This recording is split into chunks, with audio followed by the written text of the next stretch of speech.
তারা কিন্তু ওই রাম মন্দিরে পুজো দিতে পারেনি, তাদের স্থান হয়নি। সুতরাং এই জায়গা দাঁড়িয়ে বলবো যে ধর্মের দোহাই দিয়ে রাজনৈতিক বিভাজন তৈরি করে যারা ভারতবর্ষে ভাগ করতে চাইছে তার বিরুদ্ধে হিন্দু ভাইদেরও রুখে দাঁড়াতে হবে। সাথে সাথে আরেকটি কথা আপনি বলতে চাই, আজকে 12ই ফেব্রুয়ারি একটা ভয়ঙ্করী জোড়া মিথ্যা কথা বললেন বাংলার যিনি অগ্নিকন্যা বলে দাবি করেন মমতা ব্যানার্জি। আজকে দেখলাম কি তিনি হুগলি আরামবাগে একটা মিটিং করছেন, সেখানে দাঁড়িয়ে বললেন যে দক্ষিণ 24 পরগনায় সন্দেশখালী যারা সন্ত্রাসী করেছে, যারা অত্যাচারিত, যারা ওখানে অশান্তি সৃষ্টি করছে তারা অ্যারেস্টেড। আমি জানতে চাই বাংলার মুখ্যমন্ত্রীর কাছে, তিনি জোড়া মিথ্যা কথা বললেন। একদিকে বললেন 5 লক্ষ মানুষ সুরক্ষিত, তারা চাকরি পাবে, কিন্তু আজকের 12ই ফেব্রুয়ারি কলকাতা ধর্মতলা রাজপথ কাঁপছে, সোশ্যাল মিডিয়া সারা বিশ্বের মানুষ দেখছে। চাকরির জন্য বিগত 10 বছর ধরে শিক্ষিত ছেলেমেয়েরা হিন্দু মুসলমান দলিত আদিবাসী তারা চাকরির জন্য লাগাতারভাবে আন্দোলন লড়াই করে যাচ্ছে কলকাতা রাজপথে ধর্মতলায়। হাইকোর্ট থেকে সুপ্রিম কোর্ট পর্যন্ত যাওয়ার পরেও তারা কিন্তু চাকরির ব্যবস্থা করতে পারেনি।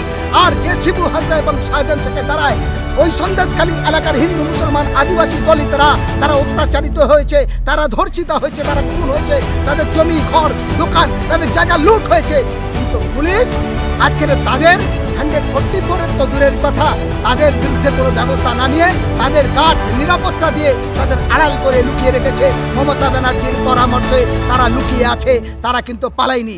আর যখন তাদের বিরুদ্ধে যখন প্রশাসনিক ব্যবস্থা নিতে পারেনি বাংলার মানুষ, ওই আদিবাসী মানুষ, ওই দলিত মানুষ, ওই সংখ্যালঘু মানুষেরা সন্দেশখালী অপমান জনসাধারণ যখন ঐক্যবদ্ধ হয়ে রুখে দাঁড়িয়ে সন্দেশখালী থানা ঘেরাও করছে, ওই শিবু হাজরা এবং ধর্ষিতা ওই শাহজাহানদের বিরুদ্ধে যখন প্রতিবাদে গর্জে উঠলেন, তখন তাদের মিথ্যা মামলা দিয়ে প্রায় 150-এর উপরে মানুষকে মিথ্যা মামলা দিয়ে তাদের অ্যারেস্ট করতে চাইছে। ইভেন সিপিএমের প্রাক্তন বিধায়ক তাকেও অ্যারেস্ট করেছেন। সুতরাং এই জায়গায় দাঁড়িয়ে আমরা ধিক্ষা জানাই, নিন্দা জানাই, আমরা বিরোধিতা জানাই। অবিলম্বে যে সমস্ত আন্দোলনকারী যে অত্যাচারিত মানুষগুলো প্রতিবাদ করছে তাদের নিঃশর্তে খালাস করতে হবে এবং তাদের সমস্ত কেসগুলো উড্ড করতে হবে। এবং মমতা ব্যানার্জির আজকেকার ভাষা থেকে পরিষ্কার হলাম যে সন্দেশখালী যেমন তিনি মিথ্যা কথা বলেছেন, যারা মাফিয়া ডন, যার বিরুদ্ধে 1 মাস ধরে তদন্ত হচ্ছে, পুলিশ অ্যারেস্ট করতে পারলেন না, তিনি বললেন যে অ্যারেস্ট হয়েছে মানে মিথ্যা কথা। আরেকটা তিনি বললেন যে কলকাতা আমরা 5 লক্ষ মানুষের চাকরি দেবো, আর 10 বছর ধরে আন্দোলন করছে কলকাতা রাজপথে, আজকে তারা ধর্নায় বসেছে, তারা চাকরিও পাচ্ছে না। তার মানে জোড়া মিথ্যা কথা।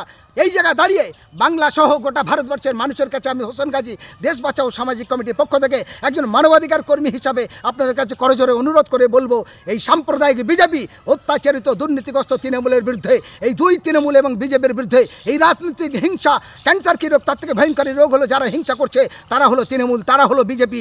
এই টাকার এপিট আর ওপিট, পদ্মফুল আর জোড়া ফুল, এই দুই ফুলের বিরুদ্ধে বাংলার সকল মানুষ সহ গোটা ভারতবর্ষের মানুষ ঐক্যবদ্ধভাবে রুখে দাঁড়ান এবং বিকল্প যে রাজনৈতিক দলগুলো আছে আপনারাও সবাই মিলে ঐক্যবদ্ধভাবে মহাজোট করুন।